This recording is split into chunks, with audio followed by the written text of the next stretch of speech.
بس اپنے محبوب کی تصویر کو دیکھ کر یہ میرا بتایا ہوا ایک لفظ پڑھ لو۔ آپ کا محبوب جہاں بھی ہوگا، چاہے دنیا کے جس کونے میں بھی بیٹھا ہوگا، میرا چیلنج ہے اسی وقت اسی ٹائم آپ کی محبت میں تڑپ اٹھے گا۔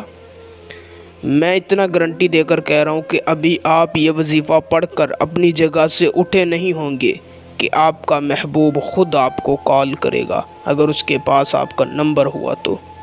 جیسے ادھر آپ یہ وظیفہ پڑھیں گے، ادھر آپ کے محبوب کے دل میں آپ کی محبت کی آگ لگ جائے گی۔ اگر آپ کو یقین نہیں تو ایک مرتبہ اس وظیفے کو آزما کر دیکھیں، میں گارنٹی دیتا ہوں وظیفہ کرتے ہی آپ کا کام ہو جائے گا۔ یہ اتنا پاورفل وظیفہ ہے کہ آپ سوچ بھی نہیں سکتے، ادھر وظیفہ ختم ہوتا ہے ادھر کام ہو جاتا ہے۔ انشاءاللہ اس وظیفے کو کرنے کے بعد آپ کا محبوب آپ کی محبت میں پاگلوں کی طرح دیوانہ ہو جائے گا، آپ کی ہر بات مانے گا، آپ اس کو جو بولو گے، جو کہو گے، جیسا کہو گے ویسا کرے گا۔ اس وظیفے کو کر کے آپ کسی کے دل میں بھی اپنے لیے محبت پیدا کر سکتے ہیں، کسی بھی شخص کو اپنا دیوانہ بنا سکتے ہیں، کسی کو بھی اپنے قابو میں کر سکتے ہیں۔ تو آئیے بنا ٹائم کا ضیاع کیے چلتے ہیں، آپ کو بتاتے ہیں وظیفہ اور اسے کرنے کا مکمل طریقہ کار۔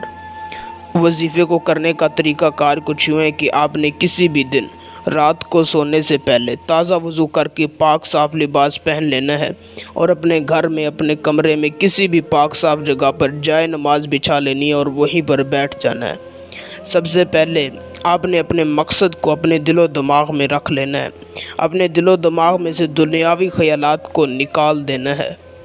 آپ کے دل میں، آپ کے دماغ میں آپ کا مقصد ہونا چاہیے۔ پھر اول آپ نے 3 مرتبہ درود ابراہیمی پڑھنا ہے۔ پھر آپ نے اپنے محبوب کی تصویر کو اپنے سامنے رکھ لینا ہے، وہ چاہے آپ کے موبائل میں ہو یا ویسے آپ کے ہاتھ میں ہو، اور محبوب کی تصویر کو دیکھ کر صرف 33 دفعہ یا ودودو پڑھنا ہے اور محبوب کی تصویر پر 3 مرتبہ پھونک مار دینی ہے۔ پھر آخر میں آپ نے 3 مرتبہ درود پاک پڑھنا ہے اور اللہ پاک سے اپنے مقصد کی، اپنی سچی محبت کی دعا مانگنی ہے اور ادھر سے اٹھ کر اپنے بستر پر سو جانا ہے۔ ایک بات یاد رہے کہ جب آپ یہ وظیفہ پڑھ رہے ہوں تو آپ کی نظر آپ کی محبوب کی تصویر پر ہونی چاہیے، آپ کے دل میں، آپ کے دماغ میں آپ کا مقصد ہونا چاہیے، آپ کے تصور میں آپ کا محبوب ہونا چاہیے۔ اگر آپ نے اس وظیفے کو میرے بتائے ہوئے صحیح طریقہ سے کر لیا، جس طریقہ سے میں نے بتایا ہے، تو میری 100% گارنٹی ہے کہ اسی ٹائم اسی وقت آپ کو اس کا رزلٹ مل جائے گا۔ یہ بہت پاورفل وظیفہ ہے، اس کو ضرور کریں، انشاءاللہ آپ کو فائدہ ہوگا۔ باقی آج کے لیے اتنا کافی ہے، ویڈیو اچھی لگی ہو تو لائک اور شیئر لازمی کیجیے گا۔ اللہ حافظ۔